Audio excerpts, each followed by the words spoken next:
I do remember being at a party, and I had spent the night at the place, and we're cleaning up the disaster the next day, and there's a bowl like upside down on the kitchen floor, and I just picked it up, and somebody made a full bowl of pudding and just like sandcastled it on the kitchen floor underneath the bowl. It was such a disappointing bowl to pick up. Man, those early 2000s pudding parties, there was nothing quite like Yeah, that. they were wild, dude.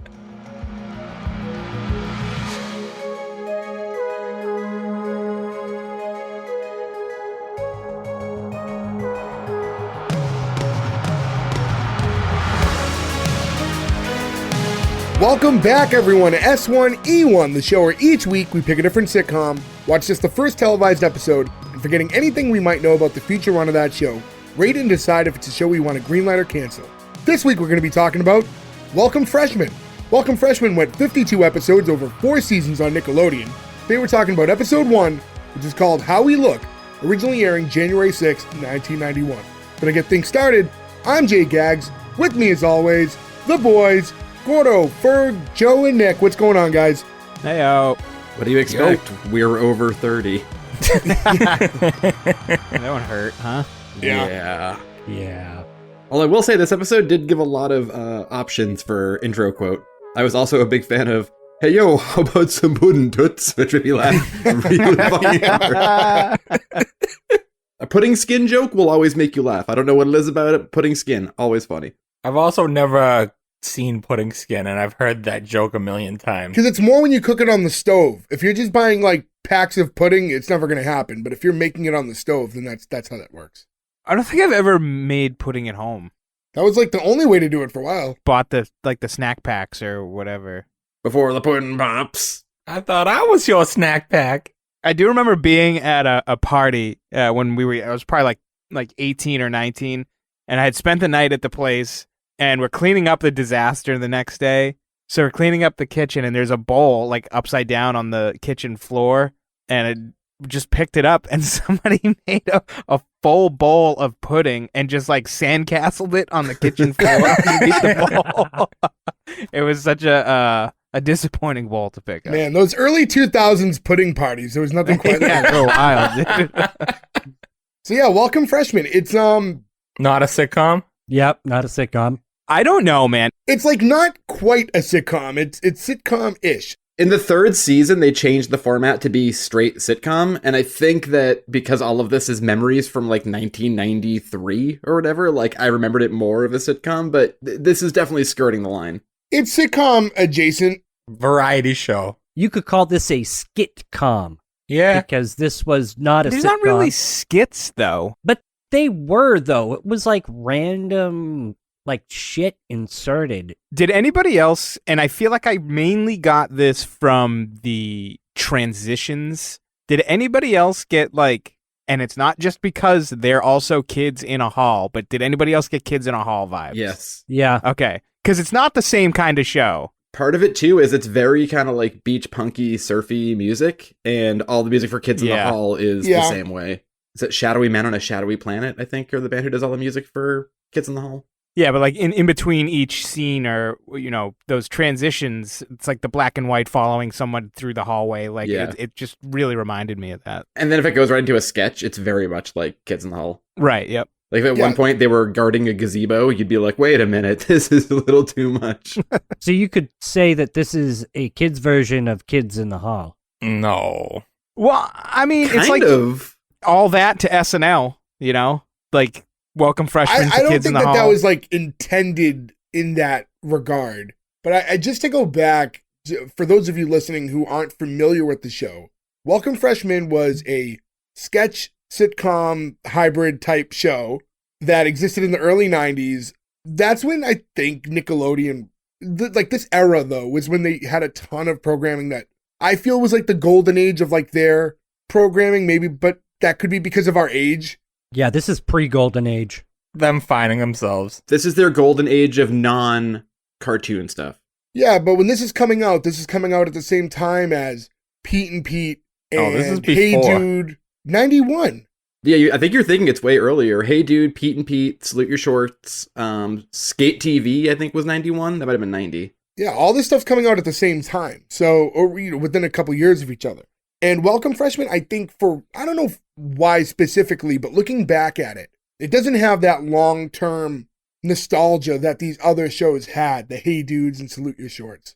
I think one of the issues, and we've actually brought this up when we talked about the show before, and I think I'm correct in this assumption, is that by season 2, it's really hard to make jokes all about them being freshmen, because then they're sophomores. Yeah, how many years can Walter stay back? Yeah, they make Walter stay back, so there's still one freshman. So I feel like it's a one-note sort of joke that they kind of ruin. Yeah, unless they had especially in the early format, if they wanted to recast it every year, they kind of could have did it that way too if they wanted. Which the original pilot that didn't air was a completely different cast. Right, yeah. I saw that too, which is funny because Howie from the Backstreet Boys is one of the guys in it. Well, thank God that didn't work, because then we wouldn't have gotten the Backstreet Boys. I mean, I like this cast very much, but I wish we didn't get the Backstreet Boys. I don't think How dare one you. would have necessarily stopped the other. Half of NSYNC was tied up in the Mickey Mouse Club, and it still worked out for them. I don't think if Howie had a couple year run doing a Nickelodeon show, if that would have halted everything. That's true. And also, Howie's not that important of a member of Backstreet Boys. Oh, okay, hold on. Well, what if we replaced Howie from the Backstreet Boys with Mr. Littman from Welcome Freshmen? And then the secretary can play drums. So, Welcome Freshmen, as far as it goes, do you guys have a lot of memories of watching the show? Yeah, I hated it. The main thing I remember, and it all came back to me, just the transitions between just the just generic metal guitar between each thing and stuff, and it's like, that's the show to me. Most vividly, I remember the kid who looks like David Bowie. What's his name? Merv? Merv, yeah. Merv the perv. He just looks like I don't really remember anybody else or any.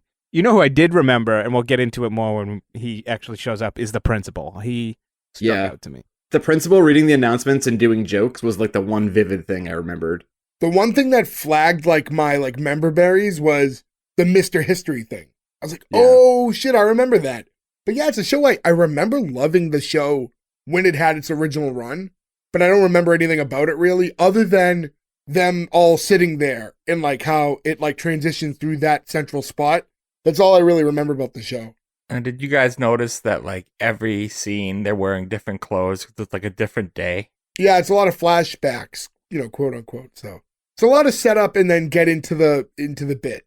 And real quick, just to remind everyone, go to S1E1pod.com. That's where you can find all the links to follow us on social media, everywhere you can listen to us, things like that. Rate, review, subscribe, all that stuff.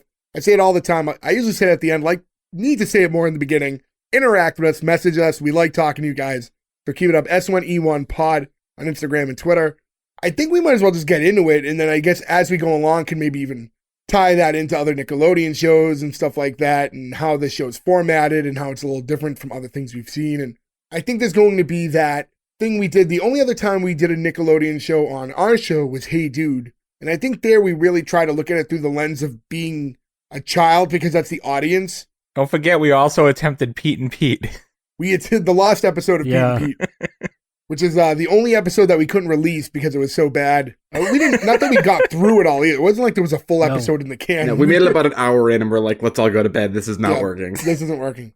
To get right into it, the episode starts and we see Merv, and he's I guess the nerdy one of the bunch, but he's not, other than certain moments, he's not portrayed that way at all times. He gets picked on a little bit, but he's not all the tropes of the nerdy kid on a show. I mean, towards the end, he gets nerdy. Well, but they're all pretty much the same. He's not any more nerdy most of the time, though. Yeah. Yeah, they don't overly do the tropes. He starts super nerdy because he's in the science lab making shit and stuff, and then he's just hanging out normal later, and then back to it. I think an easy parallel for this show is Saved by the Bell. Kids in school around the same time or whatever. And when they have the quote unquote nerd kids in Saved by the Bell, they do the full 80s nerd thing, high water pants and glasses with tape on them. So Merv doesn't read as nerd at all. Right. But our first time seeing him, he's just alone in the science lab mixing glycerin and nitro. I don't know what he's attempting I would say to do. he's Minkus adjacent. I'll give him Minkus adjacent. But he's sure. not really, though. But he's more sociable, in part of that crew. That's the adjacent part. Who is the rich nerd who DJ dates for a little while in Full House? Nelson? Oh yeah, played by Jason Marsden, friend of the show. He's kind of like a less suave Nelson. So you see him kind of mixing some stuff, and then you cut into the main hallway, and you see the two main girls of the show, Alex and Tara, and that's when they refer to him as Merv the Perv as they're walking down the hallway, which is such a terrible nickname to be stuck with at that age. This is one of those things where kids will still for sure at that age nickname their friend that, but a TV show about kids for sure can't say that. You know what I mean? Like, there's definitely kids in high school right now who are like, oh, it's Merv the Perv. I totally 1,000% believe that. But Disney, like, iCarly can't say that. You know what I mean? Or Chester the Molester. It's just one of those. To be fair, you don't meet a lot of Mervs or Chester these days. It's making it hard. When you're calling a 15-year-old, when you're calling a 15-year-old Merv the Perv, it's like funny in school for a little bit. But then when they're like 25 and they're calling him Merv the Perv, and there's like ramifications.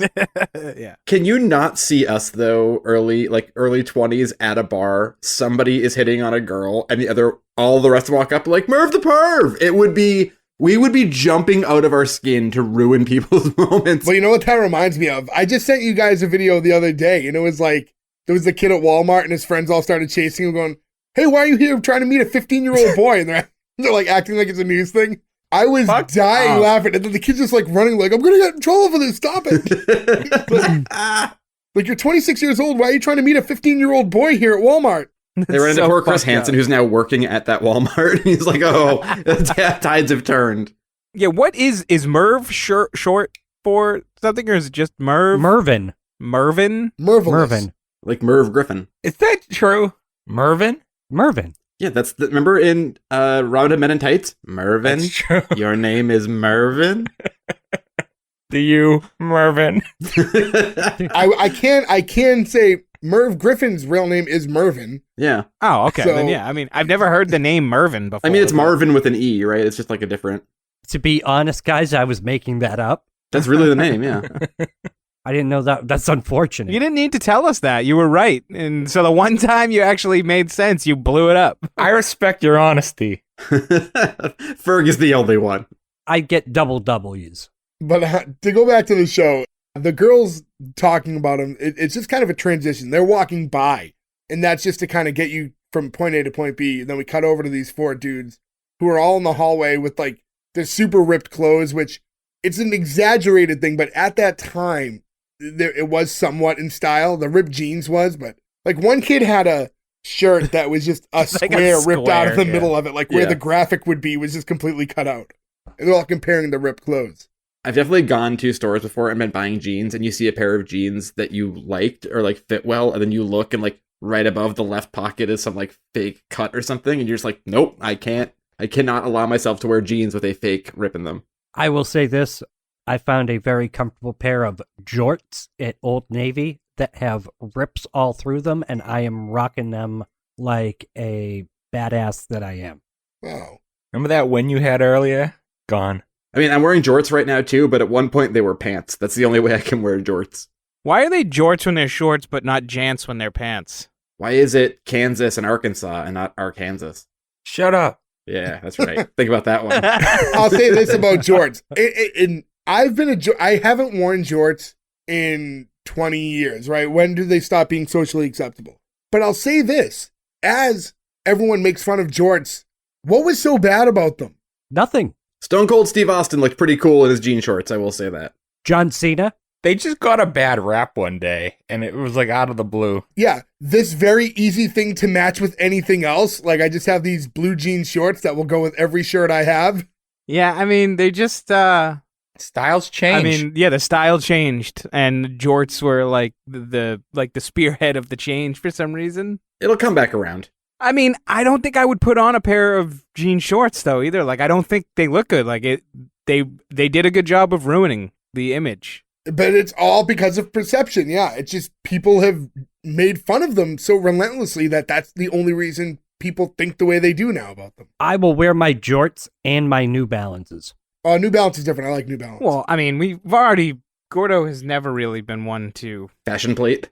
yeah, like have any remorse as far as style goes. I mean, he's wearing tactical fanny packs with flip-flops at the airport, so Fish flops at the airport. I'm not even going to ask what that means. They're fish, but in flip-flop form. They're like, outline. They're like sandals, but instead of the bottom being like a normal shoe, they're shaped like a fish.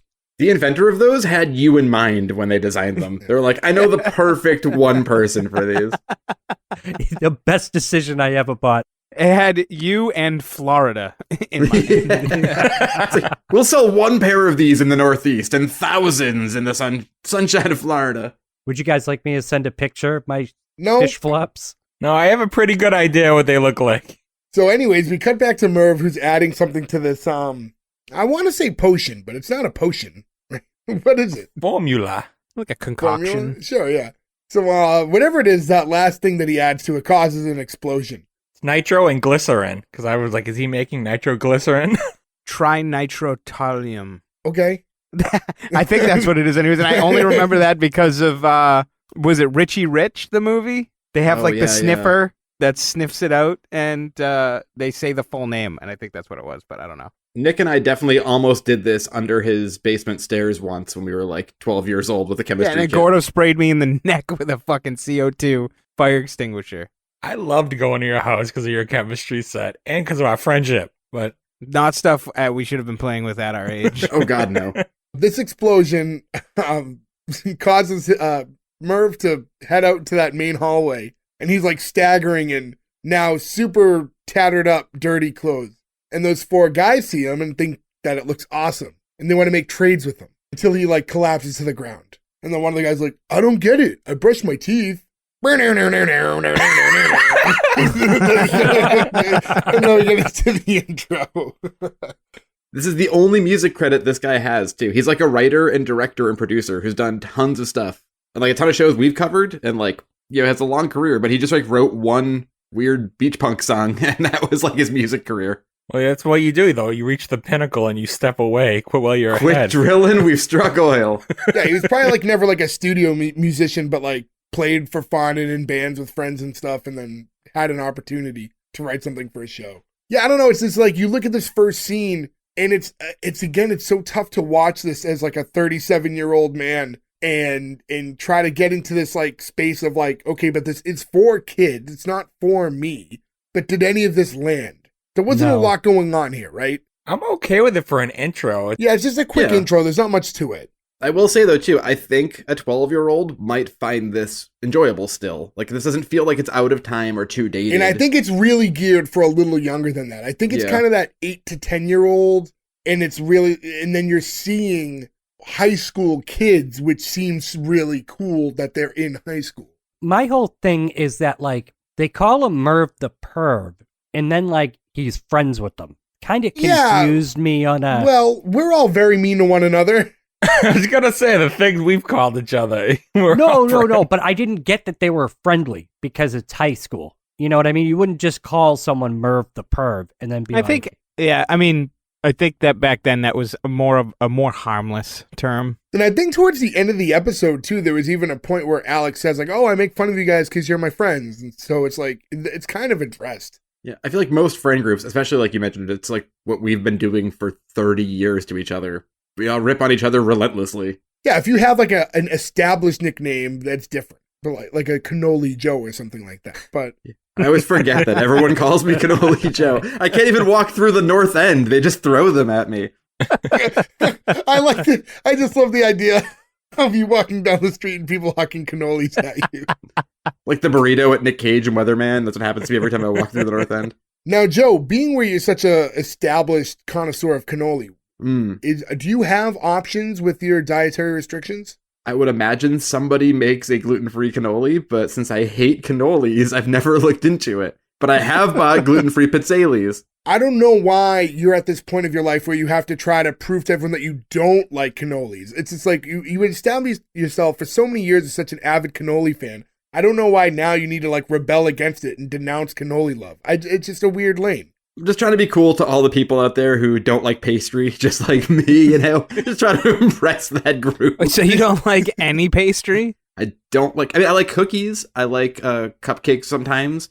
I mean, I don't dislike, I'm not a big sweets person. I've just never liked cannolis. I don't like the filling. I don't like I would always like the champagne cookies if we were going to an Italian bakery. What about when cannolis are full of dog cum? I was gonna say the same thing. Well, I'm gonna eat a dog cum cannoli. I'm not made of I think I've stone. had these before. Now, that movie Okay. came out, and who would have thought that guy would become who that guy became? You know what's even weirder? Is, oh man, so tangenty. That movie is based on Bert Kreischer's story. Like he sold the Yeah. rights to his movie, Yeah. and then And he's like, also never seen it. yeah, he won't watch it because they like took his story and made a different movie about it. He Yeah. didn't get paid for it.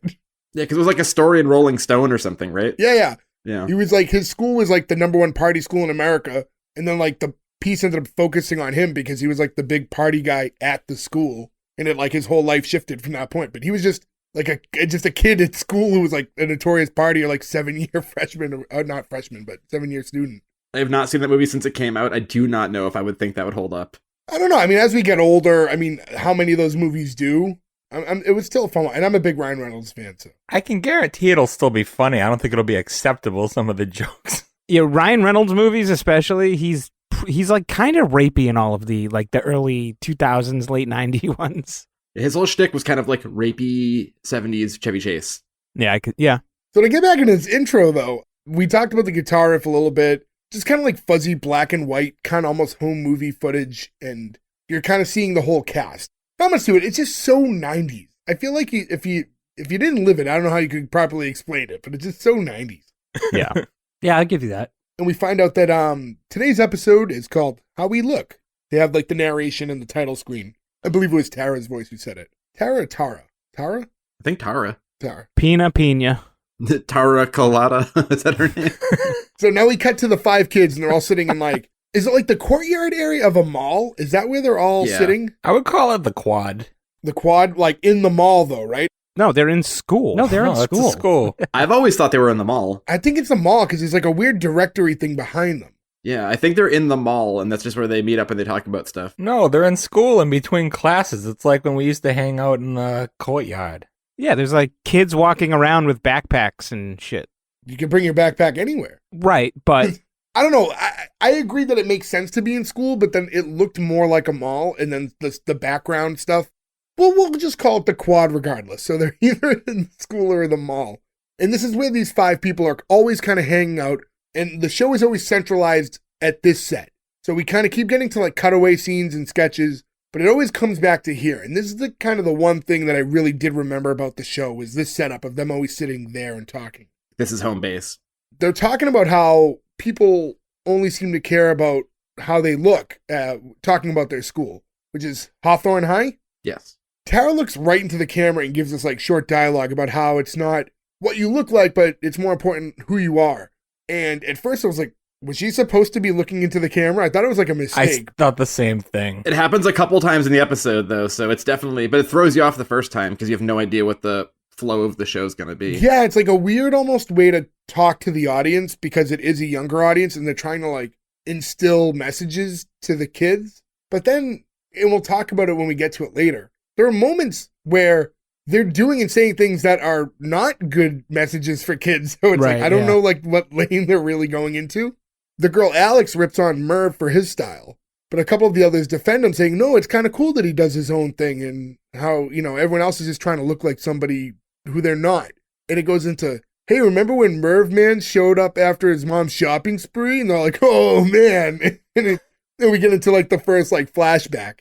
the dialogue, man, is just so It's very unnatural. Yeah. unnatural. Yeah, it's really the only The word. we can dialogue's use. unnatural, but I feel like they're natural with each other. Like, I don't feel like they don't have chemistry. I just feel like they don't know how to speak to a camera. When they're intermingling, they seem okay chemistry wise, but whenever any of them have like a long solo like monologue or anything, you can tell that none of them are very established actors, it's why it's interesting to see that a pilot was filmed and like we need to recast this. Yeah. And then they recast it with a bunch of relative unknowns. And I'll say this, if you go to IMDb and you click on cast, it's almost everyone doesn't even have a picture, Yeah, it's just a gray circle for everyone. which shows you like how unknown most of these people are, because there's people who are just career extras in movies who have IMDb profiles set up. There's one person who has like a long career. They have worked forever. They've been in like Bad Boys and like all these movies and TV shows and have like an actual acting career, and it's the guy who's like the don't hate me because I'm an intense dude. Like that's the one guy in the entire show. Because we did this, I was like, it's the early 90s. I bet this is the show where some weirdo person will have been in Mantis, because I've been trying since this thing started to find somebody who's been in Mantis. Then, oh man, we haven't talked about Mantis in I know, a long it's been time. a while. So I thought this would be the one. Instead, yeah, you go to everyone's IMDb and there's like 2 credits. I forget what the profession is, but if you go to Merv's website, it's like actor and architect. It's like, you don't have to say both, man. You can just say architect, and like, maybe somebody will come in and be like, were you on Welcome Freshmen? You can talk about it, but it seems like a weird thing to push out there. What if he's an architect of schools? Yeah, so anyways, we get to this flashback, and we see everyone from the crew minus Merv in the hallway, and the girls are laughing about the clothes Merv's mom bought for him. They're all kind of just going back and forth, telling different stories about things their mom have bought for them. I was trying to think, like, at that age, when we're like freshmen, I feel like at that point, mom was still funding most of my clothes, but Right. I don't think the input was there as much. I was pretty much doing as I chose at that point. Yeah. They didn't like any of my clothing choices, but they weren't dressing me. I Right. would have mom take me to Bob's, buy some new Jankos. Oh, loved Bob's. Bob's is, Jenks. I feel like the Jenkos were a little before we got into high school. I remember wearing that. in Yeah, they middle were school. mainly middle school. They were middle school. But boy, and to those of you listening, I feel like most of you, we have such a weird, we don't have like a real demographic, right? We seem to have fans of, which is awesome, of all different ages. And anyone who's not aware of Jenkos, there was a point in time where you thought, how baggy could jeans get? And Jenko really wanted to test that. And you basically wore a pair of jeans that had enough denim to make 3 pairs of jeans. And they were the baggiest jeans you have ever seen. Every pair, the bottom got torn because you were dragging them along. Oh yeah, you'd always have like straps hanging along, and they were insanely hard to fold because the waist was tiny, because the waist is your waist size, but the legs are humongous. So like you'd fold them like a pair of jeans and they would just like flop out all over the place. You had to do like a one fold, like a triangle fold into the jean, like into the legs, and then you would fold them conventionally after that. I didn't fold my own clothes back then. I don't know what you're talking about. Do you now? I was gonna say, do you currently do it? No chance. No fucking chance. I do my own laundry now, okay? So I fold on my own And then shit when you're with done, go, Mom, my laundry's done. Can you fold it? No. One of my favorite images on the internet to this day is there's a picture of Hulk Hogan in Mike Jenko's. Oh my god, they're so good. Yeah. I So love good. that, yeah. It's like Jenko's in like wraparound Oakleys. Like he just looks like the biggest poser in the world. The NWO sunglasses were so ridiculous. To be fair, if you think back on it, every one of their choices, like Kevin Nash walking out with the Tupac bandana thing in the front, you're like, buddy, you're 40 and you're white. Stop it. You are not Tupac. This is a weird thing to do. And as people who are almost 40 and white, can you imagine if one of us showed up, like we all were going to meet up somewhere and one of us had that bandana on? Casually.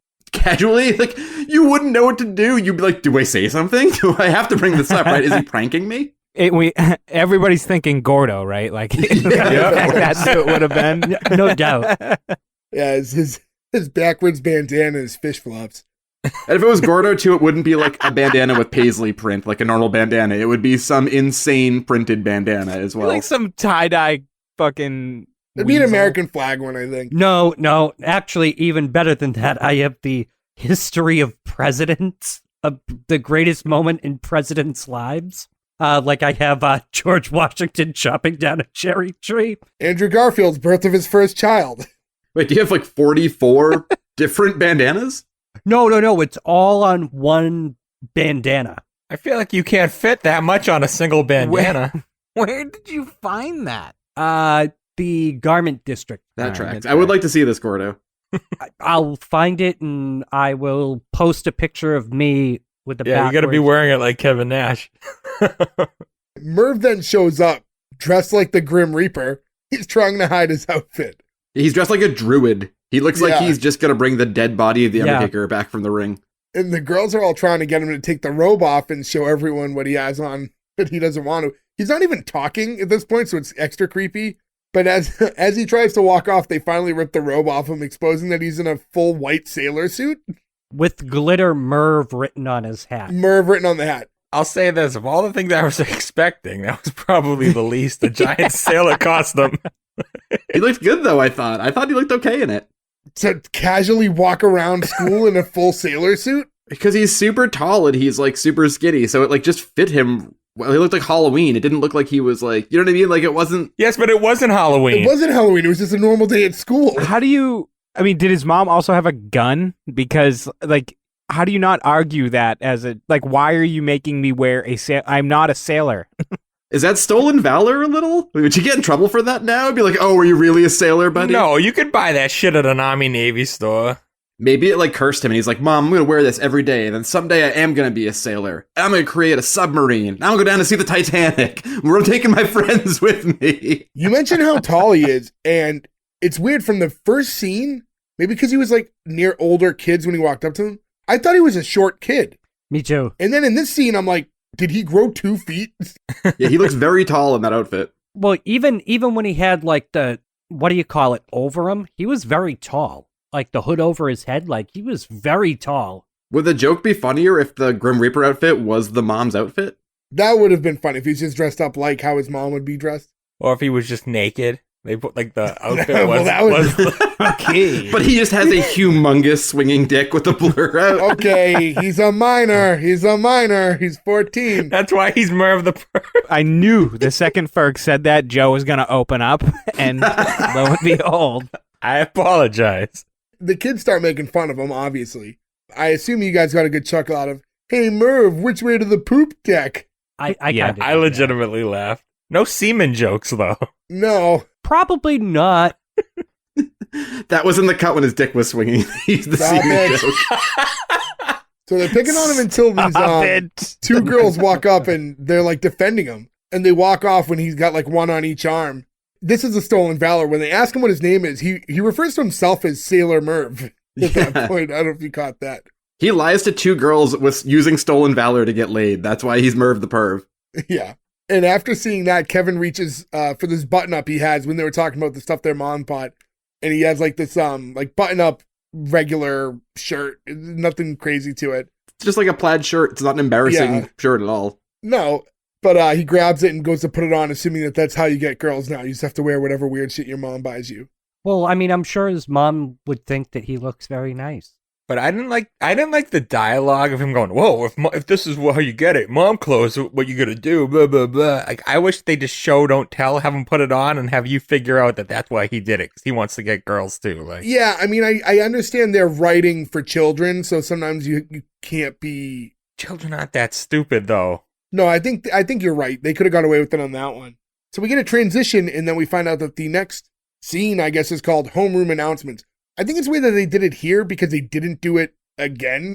So, But they do it every episode, so I think this is putting the expectation. yeah, but like, so we do it for the intro where we explain the name of the episode, and then we did it here for this like segment of sorts, but we didn't do it for any other segments later on, which is why I thought it was a little strange. If they didn't do this, no, they do it one more time.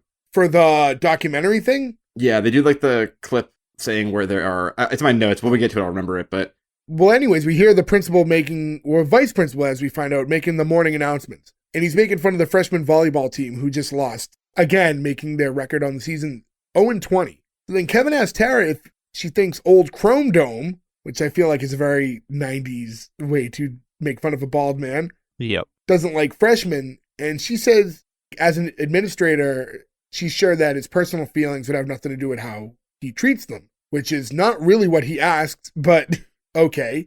And we cut to Mr. Lippman, who's the vice principal there, in the office throwing darts at a picture of the freshman.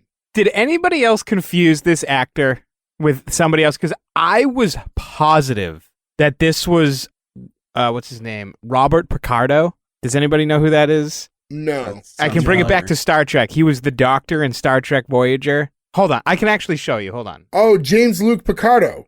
I know. It's weird that his name is that. But this guy, because I was going insane looking up the guy who plays the principal. I forget his name. It's something Perry. I forget. Oh, him. Okay, I know him, but no, I didn't confuse them.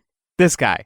oh, for sure, yeah. Oh, okay. So I'm looking at the IMDb for the guy who plays the principal, and I'm like, I know this guy was in Star Trek. Why is it not listed? And I ended up having to go backwards and go through Star Trek. And I was like, I cannot believe this is not the same person. They are identical people. They're pretty close. I did a little homework on this guy afterwards, and he actually hasn't aged much. He's one of those guys that I could not find a profile. I wanted to know how old he was. I want to know how old he was in 91, because I have a feeling he might have been younger than we are now. Well, that's like Stephen Tobolowsky on an interview once said he was happy he went like super bald, super young. Because he was like, I could play really old. Just kind of plateau, yeah. Yeah, he's like, I could play older than I was, and I got a bunch of roles, and then I played the same roles, and now I'm 70. Like, I always looked exactly the same. So it's... Stephen Tobolowsky's amazing. Yeah. So now we get this weird cutaway scene, and it's him doing, like, this late-night monologue in his office with, like, the secretary behind him, like, at a drum kit. At the end of this whole bit, there's a point where, the students kind of react to his jokes and stuff. Is this supposed to be something that really happened, or is it like a weird fever dream type? I have no idea. As a kid, I thought it was a fever know. dream thing, but watching it now and seeing their reactions, my assumption is he literally walks over and the secretary sits at a drum set. Yeah, I think it was to assume that he really did this. But yeah, he's doing this, like, again, a monologue kind of stand-up thing, and he's telling all these jokes that are all just geared at how much he doesn't like freshmen. It's kind of like the Jeff Foxworthy, you know you're a redneck, only they're all just freshman jokes. It's definitely real. They talk about it. They talk about it in the mall/quad later. Yeah, that's why it's like, so I guess it's a real thing that he does. It's so weird to me that he'd be like, freshmen, I don't like freshmen. Like, I don't get that. Well, that's the shtick.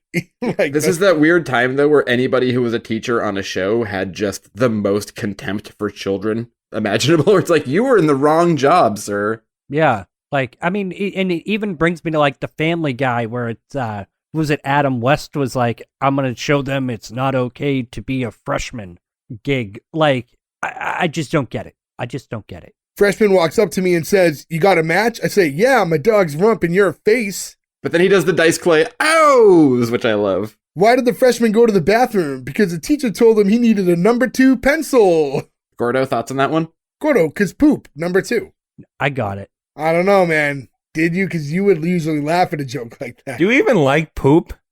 Who are you? Okay. Now, would the joke have been funnier if he was wearing fish sandals? That is a serious question. It would have been way funnier. No, I was just thinking that, like, kid goes into the bathroom and tries to pick up poop. Come into the classroom with some poop. Oh, so you didn't think it was funny, but you thought about a scenario. You played out a scenario in your mind. So yeah, now we cut back to the quad area, and they're all making fun of Mr. Lippman, and this time Alex looks into the camera. So this is when I was like, oh, I guess the looking into the camera thing is just a thing they do here. And she's making fun of his lame jokes and how he dresses, and for being over 30. You addressed it at the beginning of the episode. I was like, oh, wow. Hurts a little. Oh, it does hurt a little bit. But this transitions to them making fun of the math teacher, Mr. Limke. Like, it's not that different. I think where we had Mr. Lippman, I think they could have went with a teacher's name that wasn't so close, but I think it's Limke. Is it Lemke, I think? Lemke, yeah, something like that. But I agree. This teacher looks exactly like a mix between Gene Shalit and the Revolting Blob. I was going to say the Revolting Blob, yeah. Oh, I got Ron Jeremy. And Ron Jeremy a bit too. It's all kind of in that wheelhouse. Walter says that he dresses so geeky, and when they ask him what makes Walter think that he's so fashionable, he's like, I don't know, my hair. And in unison, the rest of them all go, wrong. He just has like a normal guy haircut too. It's Yeah. not like he's got like crazy cool hair or anything. There's a lot of 90s in here. So now we cut to that math teacher's class, and you guys described how he looks, talking to the whole class, and he has this really loud, exaggerated sneeze. Like the, and then like, then he just like rubs the snot all over his chest. Just so weird. And then we cut to like the back of the classroom where Walter, Kevin, and Tara are all sitting at their desks. And Walter and Kevin are going back and forth about how disgusting he is and whether or not he wears the same clothes every day. And this kind of turns into like this bet, because Kevin's saying that he probably has like a dozen of the same outfit all in that closet in the back, which is a really weird thing to assume because he doesn't live here. It's his classroom. Walter assumes that he just sleeps in his clothes and wears the same thing every day. Also a weird thing. By the way, they're not whispering, and the room is No. quiet. They're like basically screaming. Well, that guy's so constantly loudly sneezing. That guy needs to go to a doctor. That is, if you sneeze like that often, we all have allergies here, and it is allergy season. If that was any of us, you'd be like, you have to go see somebody. This is not a way to live life. And we do this time transition that, you know, we see the clock in the classroom, it's about 1:30. And then they move it forward to when it's 8 p.m. And now it's dark in the room. And we see Walter and Kevin both sneaking back into the class with flashlights to settle this very random $5 bet that they made earlier. And they make it over to that closet. And Kevin opens the right door, showing like multiple sets of the same outfit. Much like Doug Funny, when Doug had to prove that he wasn't just doing the Dylan Farnham look. He had just multiple of the same outfit. And he's like, oh, so I won the bet. Until Walter opens the left door, revealing the teacher hanging from the closet, but like not in a by his neck way. Like it was almost at first like it was like a horror movie thing. I was like, oh, he hung himself. He heard those kids making fun of him, and he got so sad that he hung himself in the fucking classroom. It was so bizarre, yeah, because you just see him hanging from the closet, but then you find out that he's asleep, and he's like probably hanging from like a clothes hanger. I thought he was an alien. I would have loved, though, the joke if he was actually hanging and dead, and they found the suicide note that was like, goodbye, cruel. What you? Better joke. Walter thinks he won the bet because he is asleep in his clothes. And now the two of them are going back and forth, like making claims to who won the bet. Meanwhile, while this teacher is inches from them, hanging in the closet now asleep, it ends with the teacher sneezing one more time, only now while asleep, and now he rubs it all over Walter's chest. I did enjoy that. This was so fucking strange. This whole, everything about it, the scene, the random bet, I bet he has a bunch of clothes in that closet right there. Like, nothing about it. It was...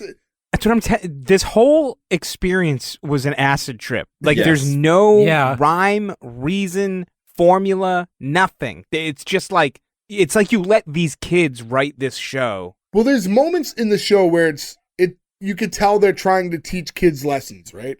Oh, it doesn't matter how you dress. It's how you are as a person. Right. And all these things. And then we'll get into like a little bit later with the Mr. History stuff. There's stuff in there for kids to learn, but then there's a lot of weird shit that doesn't mesh with it like in a way that makes sense.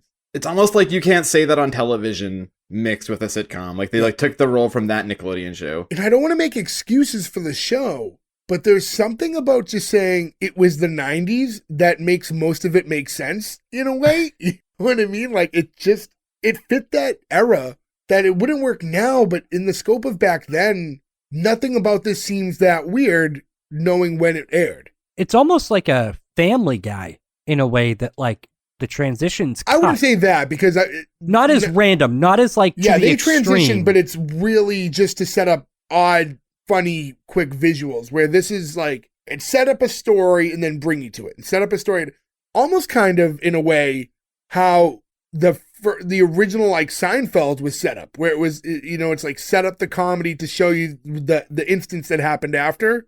It's kind of that format. Yeah, like talking about having to pick the girl up at the airport, then you're at the airport. Yeah, and that's kind of what they're doing here. They're all kind of talking at the quad about a situation, then we cut to the actual situation. So now we're back at that quad, and everyone's laughing about the story that was just told. Alex asks who won the bet. Both guys still think that they won.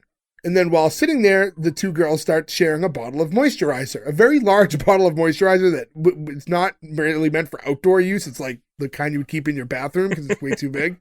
Is any moisturizer for outdoor use, Jay? Yeah, little ones you keep in your bag. Yeah. Oh, are you talking about why you have moisturizer? Or does Goro just have the driest skin in the world? He's like, wait, you can do something about this? Goro's using moisturizer only on one hand. I use it on my face and my body. Thank you very much. You're creating a Mr. Lemke sneeze that you then wipe all over your shirt when you're done with We were just talking before we started recording how Ferg needs to moisturize his eyelids for some reason. I moisturize my face every day. I moisturize my body. I have really nice moisturizer from Bath and Body Works. Okay. There you go. So, it's not weird, Gordo. I just want to say that. Moisturizing yourself is not weird, but I don't know why I got a gross image of you doing it, and that made it weird. Don't you see him almost like sensually rubbing his own chest? Like, like it's like an event for him. Like he gets like a candle going. I've been waiting for this all day.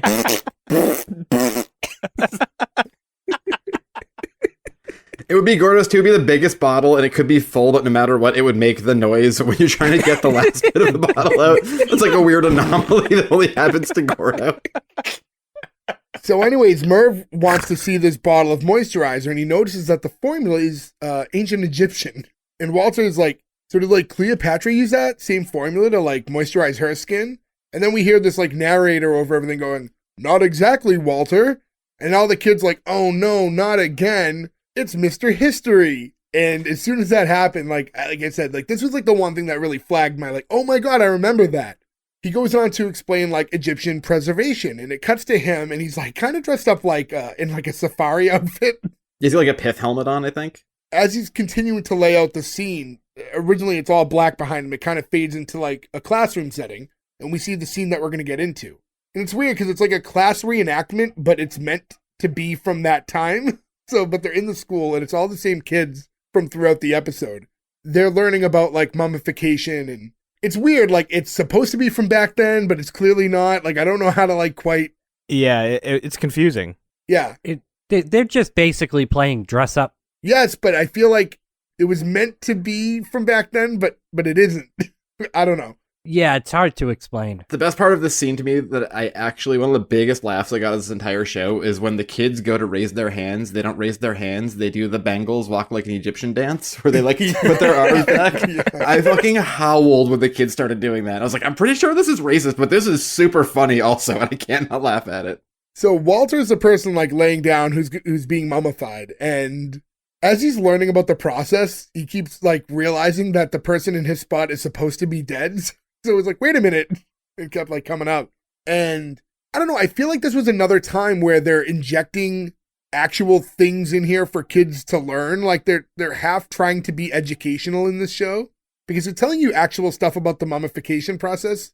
Yeah, and they even say embalming, like they use like proper words. They're trying to be like, this is what this thing is. That's a thing though I remember as a kid learning that we thought was super fun. Where it was like, and they pulled their brain out through their nose. And as a kid, you're like, whoa, gross, cool.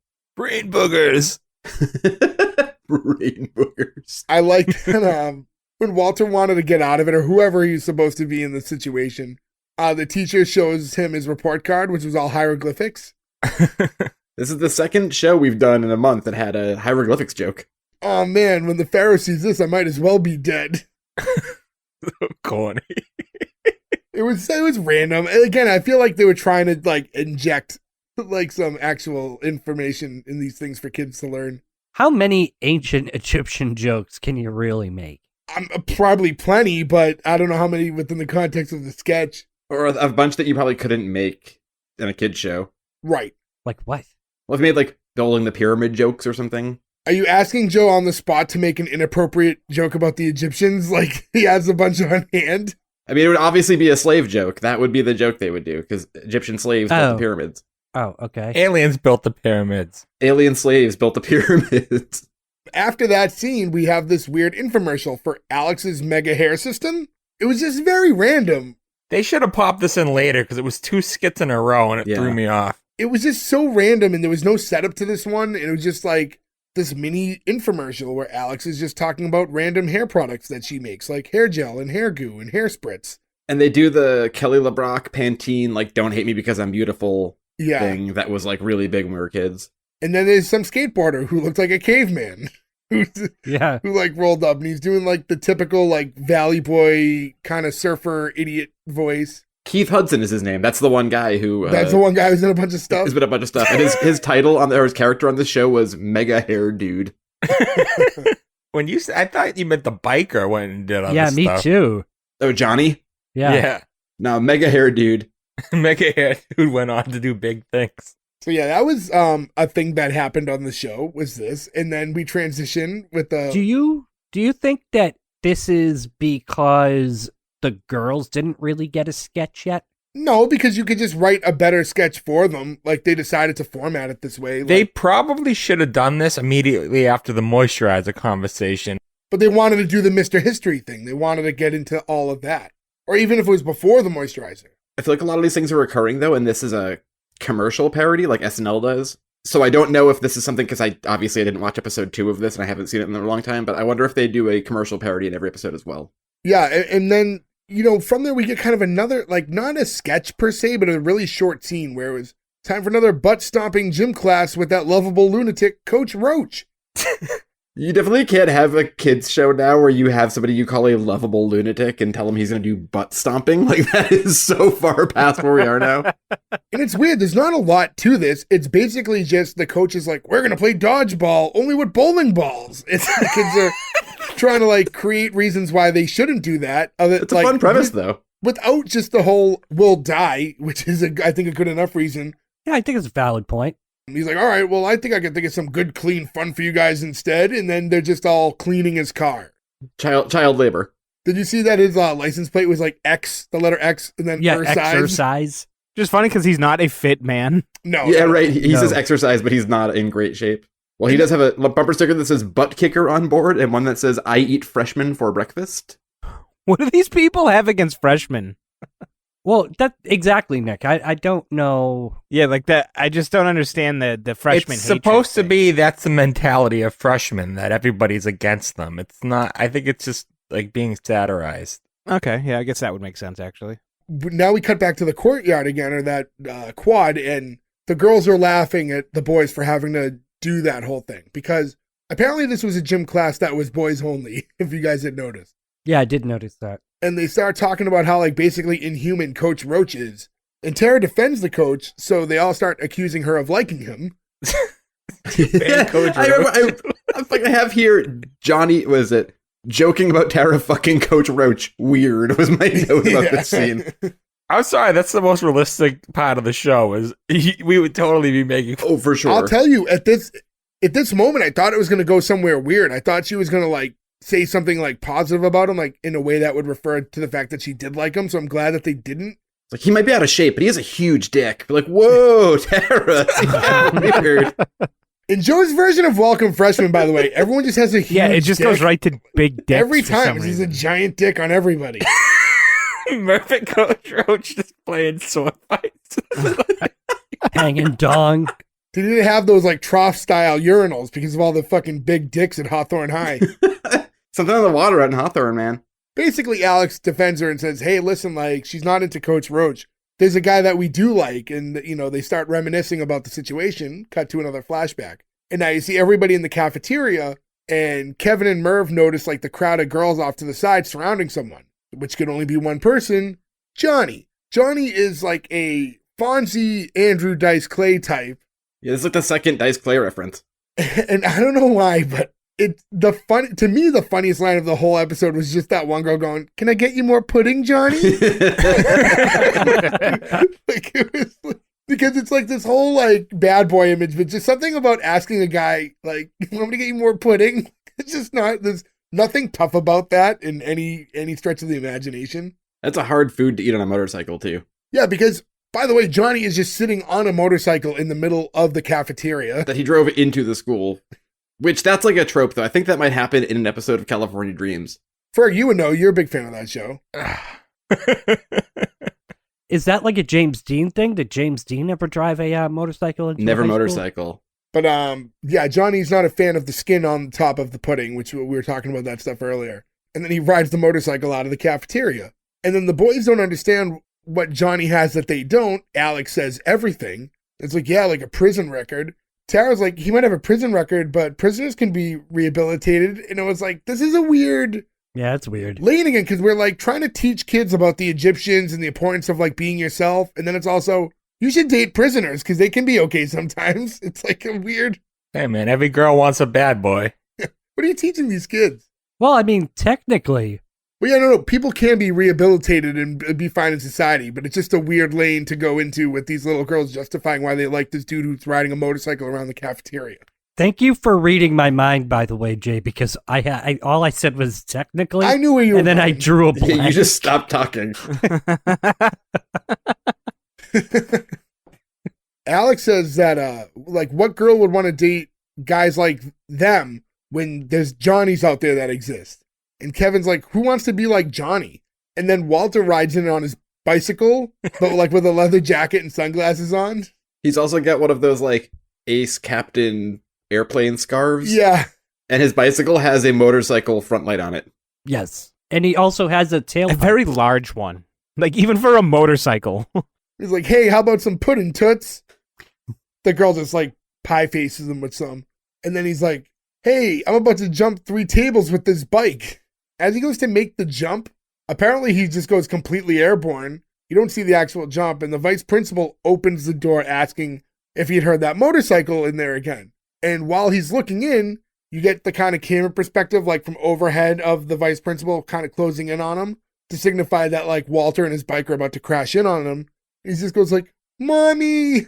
Now, I'm embarrassed, but I laughed really hard at this. And it was, I acknowledge how fake like it all looked, but the entire scene of him on the bike hitting him like from the perspective and then the mommy, I like verbally like laughed out loud. It was just like, oh. And you get the cutaway for the actual crash part. But then, you go back to them after the carnage and they're both just like, and they're both on the floor and there's like rubble all around them.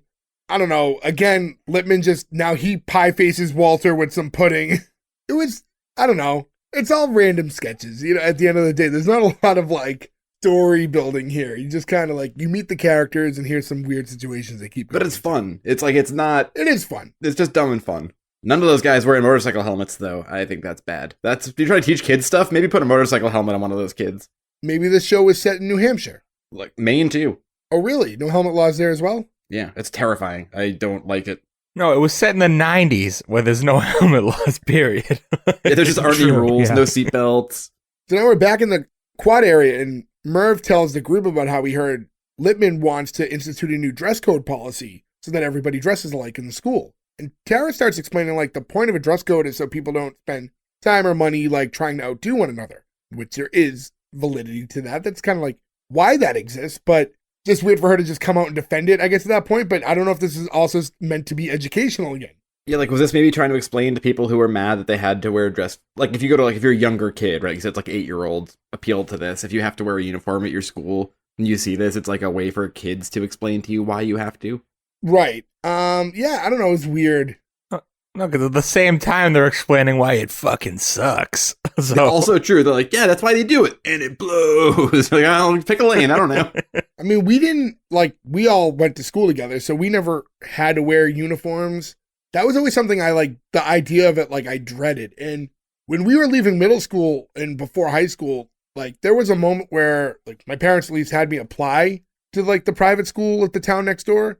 And I remember that was a big sticking point for me. Like, I don't want to wear a uniform. I do not want to wear a uniform. Especially at that age, because like we were talking earlier when it comes to like the clothes thing, like you start coming into your own at that age. And it just starts like stripping you of what little identity you have as a person at that point. It's like an important expression. Will Smith figured it out. That's true. I could have just worn the blazer inside out. But yeah, I don't know. I just always thought like for me, that was like important. And I know not for everybody. Right. And Joe, I feel like you would have been in that same pool where that would have bothered you more. Oh, of course. Yeah. I mean, how we dressed was like how we expressed ourselves in a like important way, especially that age. Like you said, we're trying to like make yourself who you are. Yeah. But I mean, do you guys share that sentiment? Would that have been as big a deal to you guys at that age? Yeah, I wouldn't have liked it. No. I mean, I remember seeing all the time the kids in the other schools and just thinking, poor fuckers. I'm not sure it would have bothered me, but I don't know. Looking back, I don't think it would have bothered me. But like being that age again, I think it would bother me. Yeah. I remember hearing about how they all had to be cleanly shaved. And now I'm at a point where I'm not even growing facial hair quite yet. And I'm like, but I want to have a beard. So, and I kind of did in high school. Nothing that isn't disgusting to look back at now, but the idea of like, wait, I can't have facial hair, but what if I want to grow facial hair? And I don't know, just like those kind of limitations just never appealed to me. I think my mother would have never put me in because she knew I would have gotten kicked out regardless. Well, that's different too. I remember around this time I was working at Staples and the uniform there, it's work uniform, whatever. It's just, who cares? You have to wear uniforms at jobs like that to work. That it was black pants like Dickies and like a red polo that's at Staples or whatever. And somebody offered me to go work at the Office Depot. And it was going to be more money, but you had to wear khaki pants. And I was like, nah, I'm sorry. I won't wear khaki pants. I can't do it. Yeah. Do you wear khaki pants now, Joe? I do not. I own no khakis. No, he just Donald Ducks. He doesn't wear pants, period, anymore. I might own a pair of khaki shorts, but I can't even verify that. And if I own them, I can't remember ever actually wearing them. khaki colored jeans, I have no problem with. It's I wouldn't wear like chinos or something. I couldn't do that. I feel like you look like you're in 311 or something when you wear pants like that. It's like all I can think of.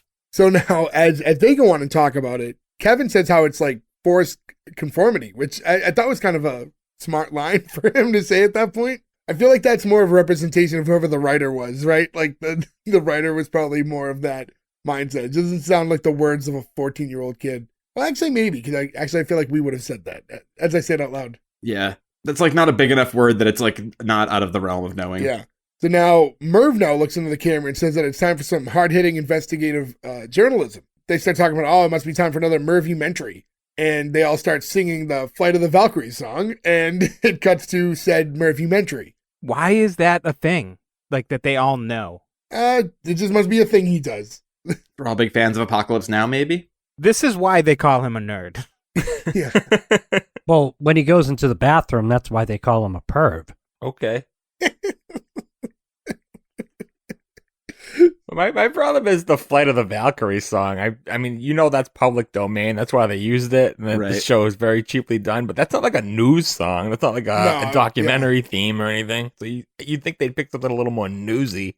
Well, I guess if you like the bum ba bum bum, isn't that different from the bum bum bum bum? It's like maybe I they're guess trying it's to in go a with similar vein, yeah. Yeah, it is similar, I guess. that. Maybe that's kind of where they were going, but so now we see Merv in his khakis and a blazer.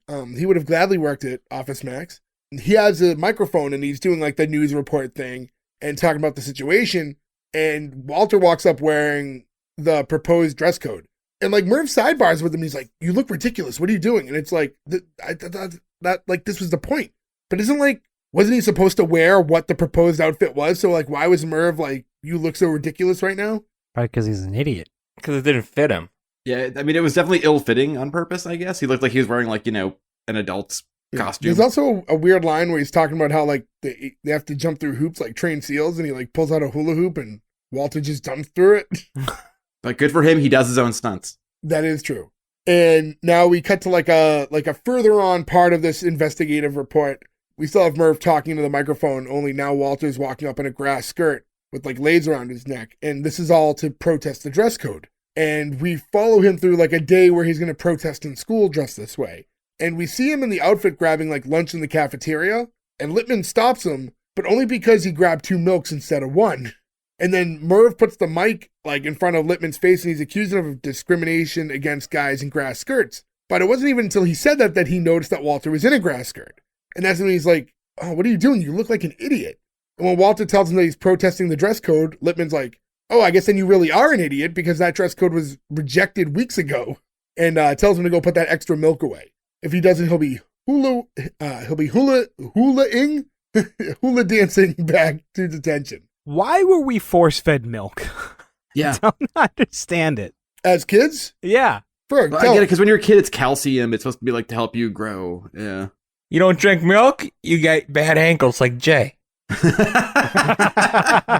We found Jay's literal Achilles heel here. That's what happened. You just never drank milk as a kid. I drank my share of milk. I don't drink milk at the rate Ferg drinks milk these days. Yeah, Ferg, you actually drink like a glass of milk. You act like I drink milk with every meal. Like, if I have cookies, I'll have a glass Question. of milk with it. Have you had any milk today? No. Liar. So, Why do you ask the question and then call me a liar when I'm because I honest? didn't expect you to lie. So, I'll say this. This did have me thinking the cafeteria scene.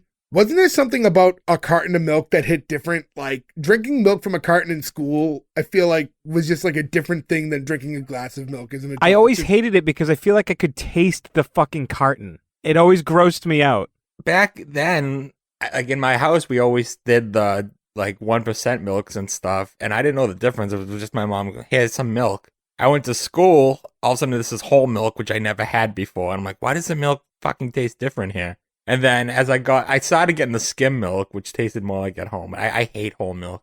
I'm the same way. I don't like whole milk either. I think we're all products of what we grew up in though, right? I grew up in a 2% house, and to this day that's all I want to drink. Yeah. See, I grew up in a whole milk house, and I don't drink milk. I put a little splash if I have hot coffee, and I usually use 2% for that. If I crave milk, because sometimes I want a glass of milk every so often, I'll get but whole milk. You can't You get butthole milk? get butthole milk. No, I don't get butthole milk. All right, this episode's done. It's over now. Listen, you'll hear it back. He clearly says, I have butthole milk. Gordon, I feel so bad for you because this one was not even your doing.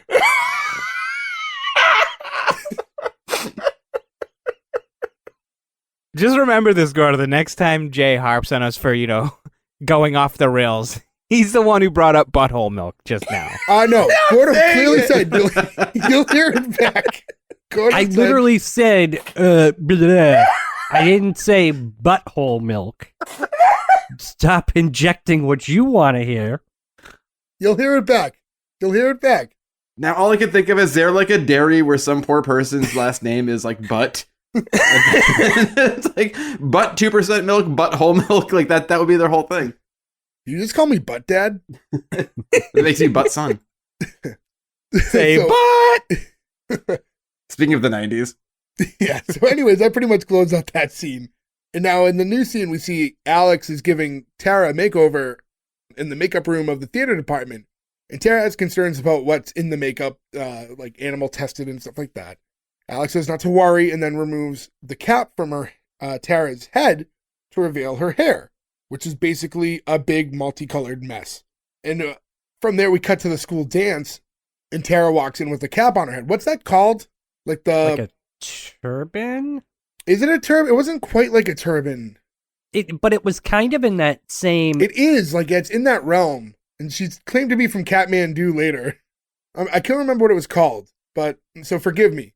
This scene, there's an awful lot of the use of the word foreigner in a very, very uncomfortable way. So that was weird, right? So this whole setup was like, it was almost like this Frenchie from Grease thing, right? Her hair gets all fucked up, so she's trying to hide it. And it's basically that same thing. So now she's at the school dance, and she walks in with that cap on her head, and some dude seems to take an instant liking to it as soon as she walked in. She's talking about she just returned from that trip, and Alex sees the attention she got from the guy, much like when Kevin saw Merv get the attention in the sailor suit and puts the shirt on. So now she does she grabs the tablecloth and does like the pull it off the table, but everything stays in place. So impressive. Yeah, to give herself like a bit of a headdress. And just walks up to some other guy who looked very caveman-like again. This is the second dude who to me looked like a caveman in the episode. And introduces herself as Tatiana, a foreigner. And she goes on for a few until Merv walks up and he's like, hey, what are you doing? And that's when caveman dude's like, you're not a foreigner, you're a freshman. Walks off. Like, you can't be both. And we get back to the courtyard and everyone's talking about the importance of inner beauty and things like that.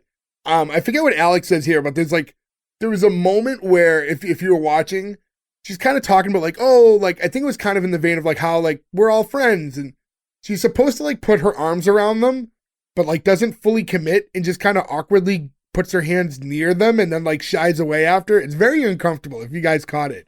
It's like this is nonpartisan, but it was just funny. Did you guys see when President Biden had his hand up for the national anthem the other day? But he was in a different country and he realized you don't put your hand on your heart for the national anthem. So the video is just excruciatingly slow, him being like, I did. Joe is slowly rubbing his chest at the moment. Yeah, he's doing this. He doesn't need practice. He's good. Yeah. Yeah, it was the Indian anthem. Yeah, so now Kevin says that, they're all talking about, like, reasons why they thought they were liked amongst the group. And Kevin's like, oh, I thought you liked me because I'm a stud. And Merv's like, I thought that you guys like me because I help with your homework.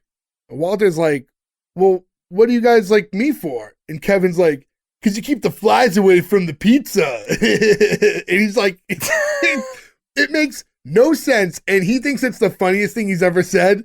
And because it was so stupid, I thought it was the funniest thing in the whole episode. Yeah, like it works because it's so bad. It makes sense. He attracts the flies. They stay away from the food. Because he's a piece of shit. Yeah, a piece of shit. He's a pizza shit. He's a piece of butthole milk. I was just going to say a piece of shit, otherwise known as butthole milk. Also, I did some looking up and I didn't find any dairy farms named Butt, but I did find one named Bud, so you can get butthole milk. And then I looked for Butte, like maybe Butte, Montana, because if you look at it, you'll say Butt. but nothing. But yeah, we can get butthole milk for you, and I'm probably have to order a case to your house. But I'm going to order it when you're gone for 2 weeks so that it goes bad. So I'll have expired butthole So it'll milk. smell like butthole milk. So so there's a point, I can't remember who said it. Someone's like, why do we always have to stoop to this level? And then one of them's like, being obnoxious is part of being a freshman. Well, at least we agree on something. Do you know what all those jokes reminded me of from the exact same time? Do you remember the McDonald's commercials where it would be like, McWorld! yeah, it could happen. McWorld! Like, this whole show is just a bunch of McDonald's commercials. Like, bacon with a burger on it, Arch Deluxe, McWorld! Like, what the I fuck? just thought that these closing lines were like, listen, this was not known for Emmy award-winning writing by any means, but it closed so like, we don't know how to end this. Did we get a tomato meter on this one? I forgot to look. There was none. There was none on either side. I just It was think an this is one of those- IMDb. IMDb was like I looked at it. It was a 7.3 as total for the whole, but there's only like 200 something ratings. It's all fan ratings, so it's tough.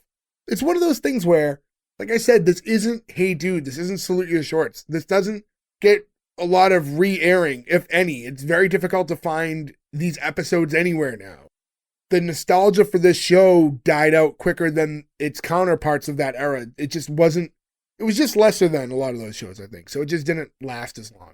That's why I picked this, because they played this they didn't even play this in reruns a lot when we were, like, I remember in summertime, like in middle school, if you came home on a Saturday or something in the afternoon, they might play But Are You Afraid Like of the Pete- Dark? They might play a Pete and Pete, but they never played Welcome Freshman. If you saw, you played more My Brother and Me Yeah. than Welcome Freshman, and My Brother and Me only has like 12 episodes total. Right? So like this kind of came and went, so I wanted to see if it would be like again, to like watch it all these years later.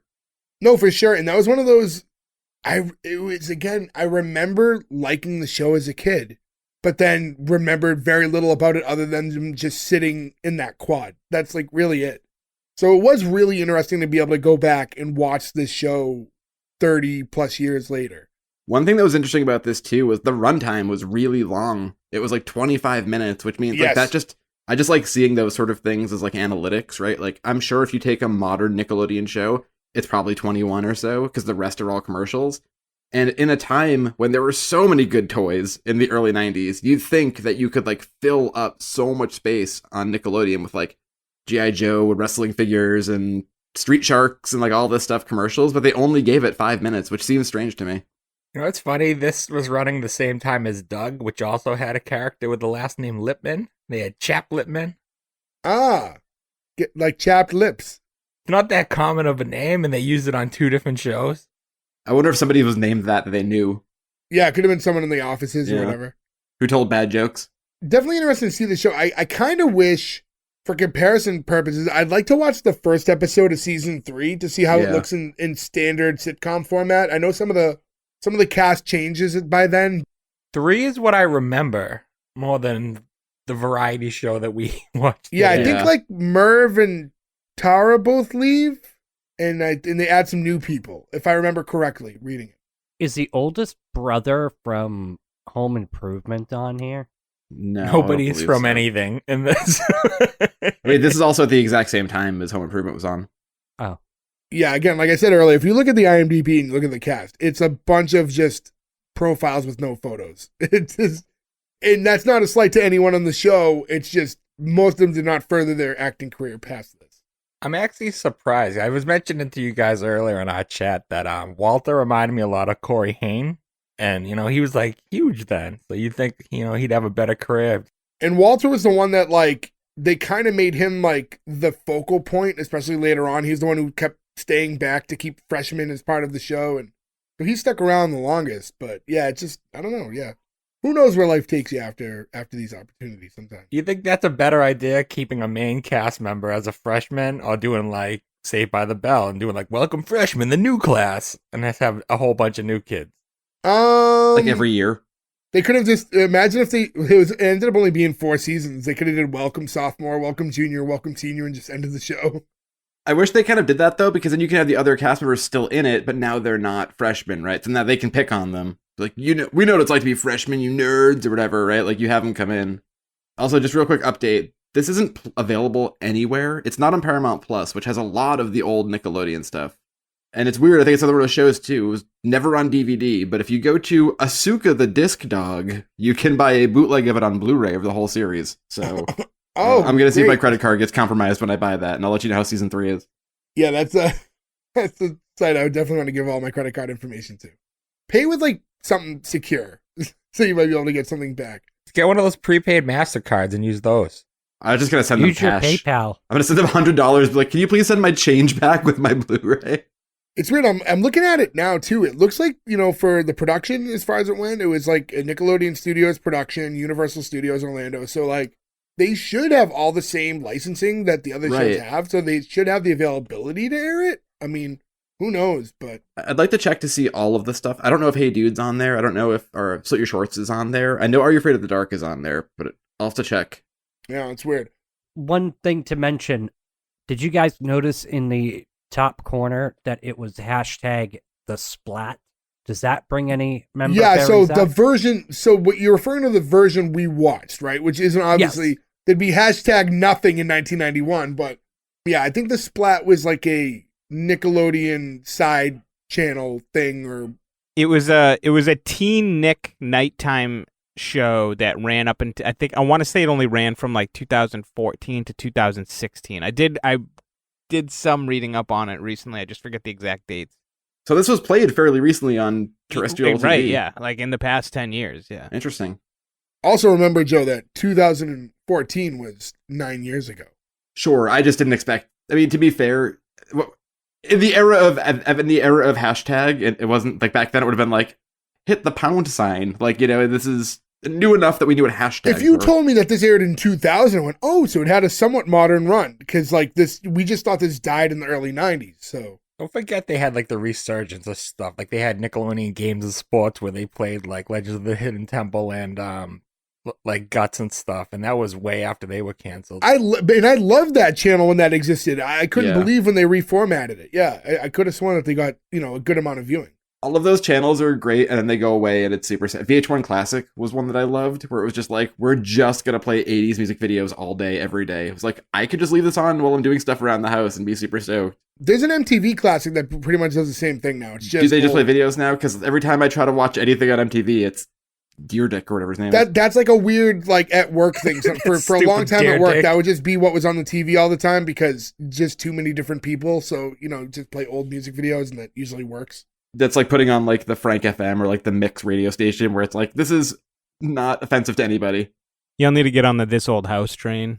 Until like, I don't know if that's my train. I'll say with the music when you watch music videos, when you watch stuff like MTV Classics, they'll play some really random videos, but then it'll be like, like an Oingo Boingo video comes on, and you're the only one in a group of 40 that's remotely interested in watching the music video, and you're like, okay.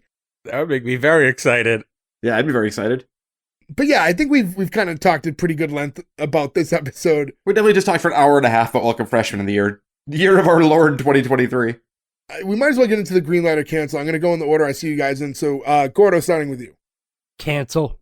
I know that this is not made for 37-year-old Gordo, but this is made for kids. But even looking at it in that lens, I didn't laugh once throughout this whole thing. It's not even a sitcom. Like, I think that we are remembering the third season, which was a sitcom, but this most certainly should get canceled by all of us just because this is not our technical format. So, and I just didn't find it funny. I didn't like it back when it first aired. I don't like it now. I found myself kept looking at the time, wondering when the hell this was going to be over and why it was so long. It was absurdly long for a show like this. Had no business being that long. Cancel. Ferg. Yeah, I'm with Gordo on the cancel there. This was an extreme clock watcher where I kept looking and there was still like, it wasn't even halfway over. And I'm like, oh no. Had a few scenes that made me laugh, and I do acknowledge it wasn't for me, and I did like it back then, but I don't like it now. Definitely not a sitcom, at least this first season. And I don't like the looking directly at the camera and speaking to the audience thing. That took me out of it more than anything. So yeah, cancel for me. Joe. Here's where I surprise everybody and say this is a green light. I'm looking at this. Do I want to watch this show? Am I going to keep watching it? No. But trying to go from when we do kids shows, I honestly think an 8, 9, 10, 11-year-old would find this show funny. I think one of the weird things about this is it doesn't lean in too much on the times as far as the clothing goes. Like, you might not get the Pantene joke, right? You might not know that commercial because before you were born or whatever, but nobody looks egregiously 1991 or 1992. I think kids could watch it the same way I think kids could watch Hey Jude, right? Because they're on a ranch and it kind of takes away the time of it, right? So, I mean, I enjoyed it. I did have some good laughs at this. I knew we would have a good time talking about it, and I certainly did, and I knew we'd go into a lot of weird places, and that always makes me laugh. It also, watching it as an adult, it kind of made me have some, like, memories of us hanging out in high school and, like, weird things that were, like, kind of fun nostalgia things. Like, when they broke into the school, I thought about that time that we broke into the school and got arrested. Like, I was thinking about things, and it was making me be almost nostalgic for our life when we were younger and not the show. And I think that might be, like, an interesting thing if it can make people have good thoughts about their own lives, right? It was too long, I'll give you that. 25 minutes is way too long for any show, especially when you have to take notes and talk about it. But again, I wouldn't watch it as an adult, but I totally see kids watching it, and so it's a green light. Nick. Well, before my green light, a couple of you mentioned the speaking directly to the camera thing, and it didn't really bother me, and I thought of two other shows. I meant to bring this up earlier, sorry, is Saved by the Bell did it, and Clarissa Explained It All, which came out the same year, I think, did it That's a lot. That's another Nickelodeon show that we forgot to mention, but like they all kind of clustered at the same good time. call. Right, and she did a lot of, breaking the fourth wall, talking directly to the camera. I don't think that's the most egregious part of the show. I, like Ferg and Gordo, was really watching the time on this one. I had a lot of trouble, like, maintaining my attention on the show. And I know this was, like Gordo said, I know this wasn't made for somebody in my age right now. But your attention span is even shorter when you're younger. And I think that I would have had a really hard time following and enjoying this show even as a young child that it was aimed at. It's so off the rails and but like formatted so confusingly. I don't know. It really turned me off the way. It's not without its humor. It's sprinkled with comedy that I did laugh at. And I didn't hate the cast or any specific part of the cast or anything like that. It's just the overall feeling I got from the show was just not a good one at the end of the day. And I just have to cancel it. I can't give it the green light. All right, so regardless of my vote, we're already in cancel territory. Yeah, I was very torn watching this, and I do really, really try to remember it's a kids show, and then it's weird, and I've said this before. I don't think we rate every show uniformly because we're always kind of thinking of like different avenues when we're kind of deciding. Because then you have to like go, okay, 91 versus 2023. Like that changes things too. And the show was good for the time. I think it was good for kids. And I look at this show also as a show that could easily be remade modern day for kids. You'd have to shape it up a little bit. And I do think there's a lot of room for improvement from this, but I could definitely see a modern version of the show because like I said before, when you talk about kids who are like 8 to 10 years old, and we were even younger because in 91, if we were catching any of this live, we're like 5. Yeah, right. So when you see kids who are in high school, like you look up to those kids in such a regard that like everything they do is cool. So now if they're trying to teach you lessons about, oh, it's cool to be yourself and things like that and acceptance, and that's like a good message to give to younger kids from the cool older high school kids, even though they're kind of also at the same time going, oh, they're stupid freshmen. Like, which might kill that a little bit. But I guess ultimately, as I ramble on, I think I'm going to give it the green light as well, because I think it had enough there. And I keep looking back to, and like Ferg said it himself, I liked the show a lot as a kid. So there's something about it that works. And I don't think it's like episode specific where we go, oh, sometimes it's a weird pilot and the show changes. I think this is what the show was. And it just doesn't work for us in our late 30s the same way. I enjoyed it enough. It had its moments. Is it a show I would watch full now? Probably not. Would love to see a season 3 episode just to see how it changed formats and see how it works in just a straight sitcom environment. But yeah, like I said, it doesn't even really matter how I voted because unfortunately for Welcome Freshmen, you're getting the cancel. Only 2 out of 5 green lights. So sorry to you guys who don't live on for another episode. I want to thank everybody for listening. Go to S1E1pod.com. Again, that's where you can find all the links to where you can listen to us, all our social medias, S1E1pod on Twitter and Instagram. I keep saying it. Hit us up. We love hearing from you guys. We love your stories. We want to know the shows you want us to cover. Ultimately, if we're doing shows that none of you guys like, it's not going to do much for us. So it's going to interact with you guys and be able to do stuff that you guys enjoy as well. But again, thank you guys so much for listening. We'll catch you again next week with another new episode. So until then, thank you. Goodbye. I think we got the best stolen valor. No, I think we got the best butthole milk. We got the best Coach Roach giant cock for sure.